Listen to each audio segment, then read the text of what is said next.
Tuwang-tuwa ang boksingerong si Denver Cuello nang maibalik sa kanya ang nawawala niyang championship belt.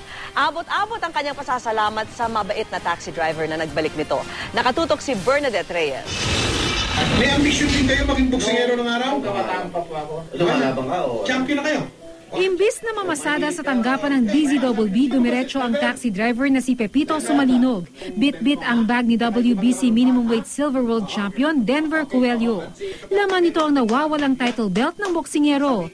Naiwan ni Denver sa taxi ang kanyang bag nitong Lunes ng gabi. Niregaluhan ni Mike Enriquez ng Biblia si Pepito. Para lalo pang dumami ang mga katulad ninyo, Mr. Pepito Sumalinog. Napanood daw ni Pepito sa 24 oras ang panawagan ni Denver.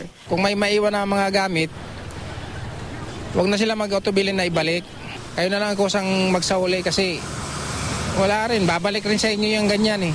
Makalipas ang ilang oras, nagkita si Denver at Pepito.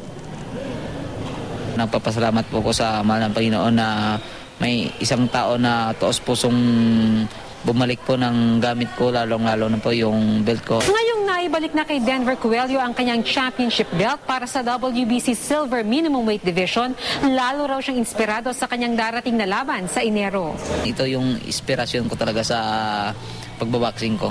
Kasi nakikita ko na yung pinagpaguran ko, nakita ko na yung binuwis ko, yung buhay ko doon sa belt na yun para makuha ko lang. Ngayon, bumalik ulit sa akin na binalik po ng isang mabuting tao.